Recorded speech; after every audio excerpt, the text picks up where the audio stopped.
Hello everyone, welcome back to रून channel. आज हम करने जा रहे हैं आपकी worksheet number 69, subject science, class 9, हमारी डेट 14 जनवरी के लिए। तो चलिए स्टार्ट करते हैं। आज की वर्कशीट में भी जो हमारा चैप्टर है work and energy. So work and energy के अंदर आज हम पढ़ेंगे law of conservation of energy. क्या है law of conservation of energy? देखो, हम जानते हैं कि जो एनर्जी है एक फॉर्म में होती है जिसको हम चेंज कर सकते हैं दूसरी फॉर्म में। लेकिन क्या होता है, what happens to the total energy of the system? जो पूरे सिस्टम की जो एनर्जी होती है उसके बारे में क्या विचार करना है। देखो, कभी भी जो भी एनर्जी है वो ट्रांसफर या चेंज होती है एक फॉर्म से दूसरे फॉर्म में। जो एनर्जी है वो ट्रांसफॉर्म होती है, चेंज होती है एक फॉर्म से दूसरी फॉर्म में। तो जो टोटल एनर्जी है वो हमेशा अनचेंज रहती है, मतलब चेंज हो जाएगी वो। लेकिन मान लीजिए पहले थी 80 जूल, तो बाद में भी 80 जूल ही रहेगी, चाहे वो पोटेंशियल से काइनेटिक में बदल जाए, मैकेनिकल से पोटेंशियल में बदल जाए। ठीक है, अब जितनी वहां पे लॉस हो रही है एनर्जी, उतनी ही जो उसको ले रहा है वहां पे गेन हो रही है, तो वो इक्वल ही रहती है हमेशा। ये किस लिए होता है? Due to law of conservation of energy. इस लॉ के अकॉर्डिंग क्या होता है कि जो एनर्जी है ना तो उसको हम क्रिएट कर सकते, बना सकते, ना उसको खत्म कर सकते, डिस्ट्रॉय कर सकते।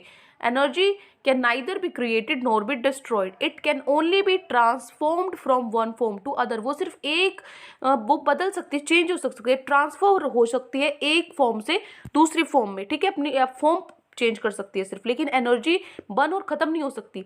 तो जो law of conservation of energy है वो वैलिड है हर सिचुएशन में और हर तरह की एनर्जी के लिए। ठीक है, किसी भी तरीके से ट्रांसफॉर्मेशन हो रहा हो जाए। अब देखो, कुछ एग्जाम्पल से हम समझेंगे इसको। Consider a simple example. आपको क्या करना है, इसको मैथमेटिकली हम कैसे प्रूव करेंगे। तो देखो, मान लीजिए कोई ऑब्जेक्ट है जिसका मास है m, उसको हमने ऊपर से गिराया हाइट h से, h हाइट से हमने उसको गिराया। तो स्टार्टिंग में जो उसकी पोटेंशियल एनर्जी या हाइट पे सबसे ज्यादा मैक्सिमम होती है, तो क्या हो जाएगी? पोटेंशियल एनर्जी का फॉर्मूला क्या होता है? mgh, है ना, मास मल्टीप्लाई जो एक्सेलरेशन ड्यू टू ग्रेविटी और इनटू में हाइट। और जो काइनेटिक एनर्जी है वहां पे जीरो होगी, क्योंकि हमने वहां पे स्टार्ट किया, ऊपर से गिराना स्टार्ट किया, तो जीरो होगी। जैसे जैसे नीचे जाएगी वो एक्सेलरेशन बढ़ेगी, तब काइनेटिक एनर्जी है वो ज्यादा होगी, क्योंकि वेलोसिटी तो शुरू में वहां पे जीरो है ना। यहाँ पे देखो, यहाँ पे आपको समझाया वही डायग्राम से। ये आपका कोई भी ऑब्जेक्ट है जो आपकी हाइट पे है, एच हाइट पे, यहाँ पे पोटेंशियल एनर्जी सबसे ज्यादा होगी और काइनेटिक एनर्जी सबसे कम होगी। तो जो टोटल एनर्जी है वो क्या होगी? अब टोटल एनर्जी देखो, टोटल एनर्जी आप क्या करोगे? पोटेंशियल एनर्जी प्लस में काइनेटिक एनर्जी। तो पोटेंशियल एनर्जी मैक्सिमम है यहाँ पे कितनी? mgh, और काइनेटिक एनर्जी जीरो है। तो यहाँ पे कितनी है total energy? Total energy mgh ही है। तो जब वो नीचे गिरता है, एज इट फॉल्स, तो पोटेंशियल एनर्जी है वो चेंज हो जाएगी, किसमें? काइनेटिक एनर्जी में चेंज हो जाएगी। तो यहाँ पे क्या होगा? पोटेंशियल एनर्जी धीरे धीरे जैसे नीचे जाएंगे डिक्रीज हो जाएगी, और अब वो मूव कर रहा है तो काइनेटिक एनर्जी बढ़ती जाएगी, इंक्रीज हो जाएगी। ठीक है, तो जब भी फॉल होता है कोई भी ऑब्जेक्ट, तो पोटेंशियल एनर्जी काइनेटिक एनर्जी में बदल जाता है। जो वेलोसिटी है ऑब्जेक्ट की किसी भी इंस्टेंट पे, वहां पे काइनेटिक एनर्जी क्या होगी? Half mv square. Kinetic energy बढ़ रही है तो काइनेटिक एनर्जी की वैल्यू क्या होती है? क्या फॉर्मूला होता है? Half mv square. तो जैसे जो ऑब्जेक्ट है वो गिर रहा है, गिरना कंटिन्यू रखता है वो, तो जो पोटेंशियल एनर्जी है वो डिक्रीज होगी, काइनेटिक इंक्रीज होगी। तो ऑब्जेक्ट अब कहाँ पर पहुंचेगा? गिर के नीचे पहुंचेगा ग्राउंड पे। तो जब वो नीचे गिरने को बिल्कुल ग्राउंड के पास होता है, जब हाइट जीरो, जब वो वहां ग्राउंड पे पहुंच जाता है, तो हाइट क्या हो जाएगी? जीरो हो जाएगी। ठीक है, हाइट तो डिक्रीज होगी, हाइट यहाँ पे जीरो हो जाएगी ग्राउंड पे। तो जो वेलोसिटी है वो क्या होगी? यहाँ पे हाईएस्ट होगी। ठीक है, वेलोसिटी हाईएस्ट होगी। यहाँ पे देखो, यहाँ पे पोटेंशियल एनर्जी मिनिमम और काइनेटिक एनर्जी मैक्सिमम होगी ग्राउंड पे। ठीक है, जैसे जैसे नीचे जाएगी, तो जो काइनेटिक एनर्जी है वहां पे लार्जेस्ट होगी। ठीक है, और जो पोटेंशियल एनर्जी है यहाँ सबसे कम होगी। तो अगर आप इनका सम करोगे पोटेंशियल और काइनेटिक एनर्जी का, वो सेम रहेगा हर पॉइंट पे, चाहे आप ऊपर से, चाहे आप यहाँ देखो, यहाँ देखो या यहाँ देखो, उनका जो सम है वो सेम ही रहना चाहिए। ठीक है, कैसे? जैसे potential energy plus kinetic energy है वो एक कांस्टेंट के इक्वल आएगा आपका। ठीक है, उनका सम सेम रहना चाहिए, क्योंकि आपका सम जो है वो कांस्टेंट टर्म ही तो होगा ना। तो जब आप पोटेंशियल एनर्जी को और काइनेटिक एनर्जी को ऐड करोगे तो आपका क्या आना चाहिए? कांस्टेंट आना चाहिए। जो पहली जो वैल्यू है ये सिमिलर ही रहेगी थ्रू आउट द, जो आपने हाइट, जो आपकी जर्नी है हाइट, किसी हाइट से ऑब्जेक्ट को नीचे डालने की। ठीक है, तो सम ऑफ काइनेटिक एनर्जी और पोटेंशियल एनर्जी हमें पता है क्या होता है? Total energy, total mechanical energy हो जाएगी। ठीक है, अब देखो यहाँ पे जब भी हम देखेंगे कि we find that during the free fall of the object जब गिर रहा था, जो जो पोटेंशियल एनर्जी उस वो डिक्रीज हो रही है at any point in its path appears as an equal amount of increase in kinetic energy. मतलब जितनी डिक्रीज हो रही है, मान लो 10 जूल डिक्रीज हो गई तो उतना ही इंक्रीज काइनेटिक एनर्जी में हो जाएगा, काइनेटिक एनर्जी में प्लस 10 जूल हो जाएगा। ठीक है, तो इस तरीके से वो बैलेंस होकर चलती है, इसलिए सेम रहती है थ्रू आउट, कॉन्स्टेंट रहती है हमारी वैल्यू। उसके बाद there is thus a continual transformation of gravitational potential energy into kinetic energy. क्या हो रहा है यहाँ पे, जो ग्रेविटेशनल पोटेंशियल एनर्जी वो किस में बदलती जा रही है, ट्रांसफॉर्मेशन हो रहा है, चेंज हो रहा है एनर्जी में। Gravitational potential energy kinetic energy में चेंज हो जाएगी। ठीक है, अब देखो, अब आते हैं हमारे क्वेश्चन आंसर्स। हमें 3 क्वेश्चंस आज गिवन है। देखो चलते हैं हमारे फर्स्ट क्वेश्चन पे, state the law of conservation of energy. तो इसमें आप लिखोगे अकॉर्डिंग टू दिस लॉ। अभी अभी हमने पढ़ा कि क्या है इस लॉ में, कि जो एनर्जी ना उसको बना सकते ना उसको डिस्ट्रॉय कर सकते। Energy can neither be created nor be destroyed, it can only be transformed from one form to another. ये बस बदल सकती है एक फॉर्म से दूसरे फॉर्म में। ठीक है, तो ये हो गया question number 1। Now question number 2, what does the oscillating bob eventually come to, why does the oscillating body eventually come to rest. जो आपका ऑसिलेशन, आपने देखा होगा घड़ी भी होती है जिसमें पेंडुलम की तरह वो ऐसे ऐसे मूव करती रहती है, तो जब ये मूव करती है ये रेस्ट पे क्यों आ जाता है, और क्या होता है उसकी एनर्जी को eventually. Is it a violation of the law of conservation of energy. क्या इससे जो law of conservation of energy है, ये लॉ था हमारा, उसका वायोलेशन होता है, वो मतलब गलत हो जाता है वो लॉ यहाँ पे, वो आपको डिस्कस करना है। तो आप लिखोगे पहले तो वो रेस्ट पे आता क्यों है, तो आप लिखोगे it comes to rest because air resistance resist its motion. क्योंकि जो एयर का रेजिस्टेंस होता है उसको वो रोकती है उसके मोशन को, इसलिए वो रेस्ट पर आ जाता है। उसके बाद क्या होता है उसकी एनर्जी को, तो जो पेंडुलम है वो अपनी एनर्जी को, जो उसकी एनर्जी है वो काइनेटिक एनर्जी को खोकर वो क्या करता है, जो फ्रिक्शन है ना उसको ओवरकम करता है और स्टॉप्स आफ्टर कुछ टाइम बाद वो रुक जाता है। ठीक है, तो क्या ये law of conservation of energy को वॉयलेट करता है, तो लिखोगे the law of conservation of energy is not violated.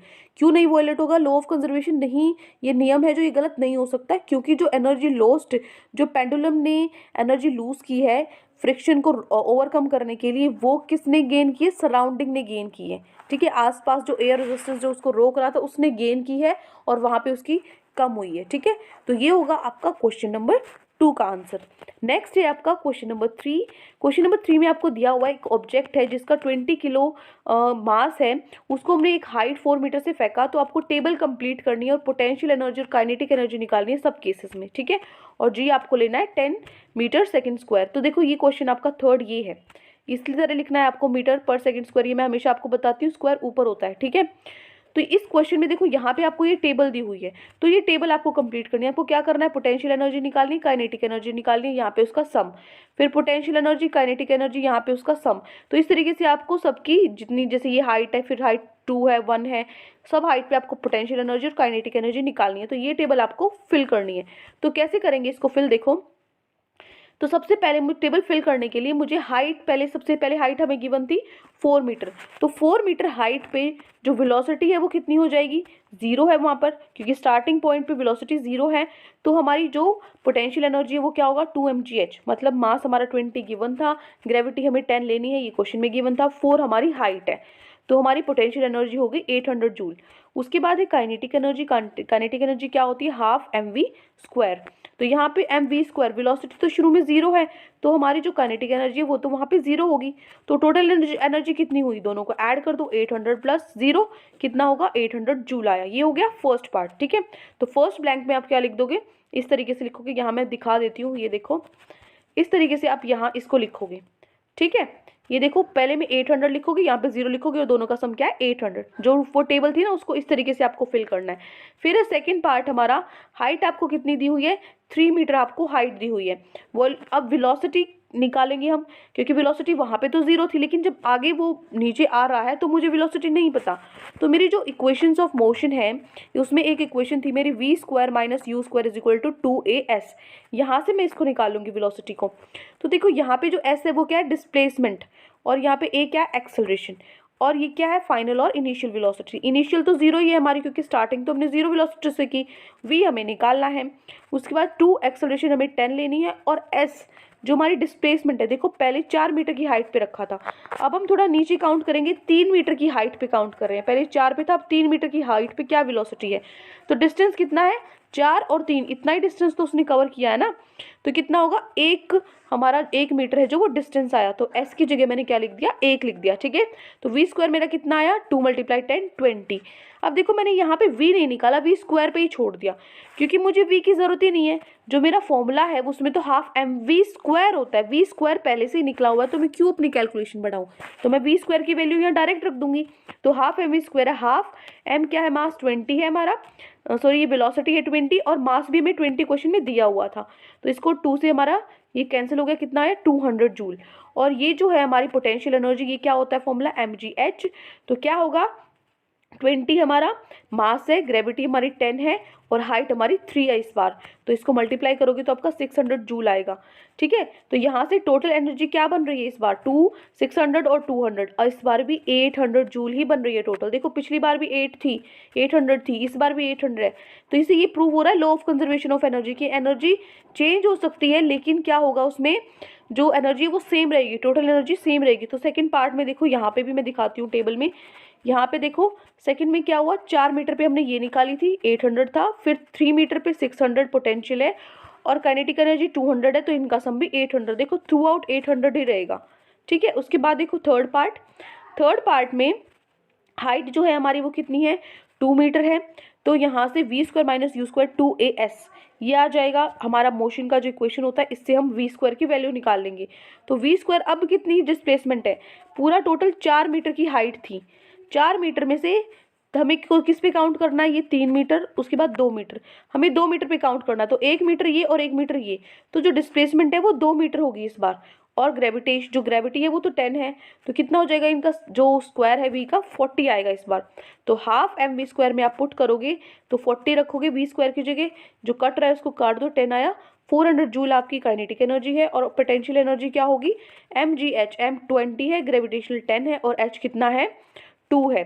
ठीक है, तो 400 जूल क्या आ गई हमारी पोटेंशियल एनर्जी। ठीक है, तो टोटल एनर्जी क्या होगी, 400 जूल प्लस 400 जूल 800 जूल क्या होगी हमारी टोटल एनर्जी। ठीक है, तो ये है क्वेश्चन नंबर जो थर्ड पार्ट। फोर्थ पार्ट देखो, अब फोर्थ पार्ट में इस तरीके से आप खुद कर सकते हो ना, फोर्थ पार्ट उसी में वही करना है। हमें क्या करना है, मोशन की इक्वेशन लगाई मैंने, अब की बार डिस्प्लेसमेंट 3 है, मेरा v स्क्वायर 60 आ गया, उसके बाद मैंने यहाँ पे वैल्यू रखी, पोटेंशियल एनर्जी निकाला, और फिर मैंने अपनी काइनेटिक एनर्जी निकाली, और नीचे से मैंने क्या किया, इनको टोटल कर दिया इनका सम। ठीक है, यहाँ पे v स्क्वायर इस बार 60 था तो ये सॉल्व कर दिया, और mgh हाइट अब की बार 1 थी, ये सॉल्व कर दिया। लास्ट पार्ट में क्या है, ये हो गया फोर्थ पार्ट। ठीक है, फोर्थ पार्ट के बाद फिफ्थ देखो, फिफ्थ में जस्ट अबव द ग्राउंड, अब जो ग्राउंड है उसके पास क्या होगी हमारी एनर्जी, देखो पहले v निकालना पड़ेगा किससे, इक्वेशन ऑफ मोशन से। यहाँ पे अब की बार जो डिस्प्लेसमेंट है वो कितनी है, पूरा 4 का 4 मीटर कवर कर लिया ग्राउंड पे, तभी तो पहुंचा है ना जब पूरा 4 मीटर कवर हो चुका है, तो डिस्प्लेसमेंट 4 है, तो 4 रखा डिस्प्लेसमेंट की जगह, हमारी v स्क्वायर की वैल्यू आ गई। उसके बाद हाफ एम वी स्क्वायर में v स्क्वायर की वैल्यू रखी 80, 800 जूल हमारी काइनेटिक एनर्जी आई। पोटेंशियल एनर्जी क्या फॉर्मूला होता है, mgh, उसमें वैल्यूज पुट करी, हमारी हाइट अब की बार 0 है क्योंकि ग्राउंड पे पहुंच चुकी, हाइट 0 है, तो पोटेंशियल एनर्जी यहाँ पे 0 है। ठीक है, तो टोटल एनर्जी हमारी क्या होगी, 0 प्लस 800 जूल हमारी टोटल एनर्जी होगी। तो ये हो गया आपका फिफ्थ पार्ट। ठीक है, तो ये पांचों आपको पार्ट करने थे और ये टेबल आपको फिल करनी थी। ठीक है, ये टेबल देखो पांचों पार्ट आपको करने थे, जो कि सबका सम क्या है 800, ये टेबल आपको करनी है, बनानी है। ठीक है, समझ आ गया। तो ये आपकी वर्कशीट में आज आपको गिवन था, है वो अच्छे से आपको समझ में आ गया। कोई भी डाउट है आपको पूरी वर्कशीट में तो कमेंट्स में आप मुझसे पूछ सकते हो, और अगर आपको हमारी वीडियो अच्छी लगे तो चैनल को सब्सक्राइब भी कर सकते हो। Thank you and have a great day.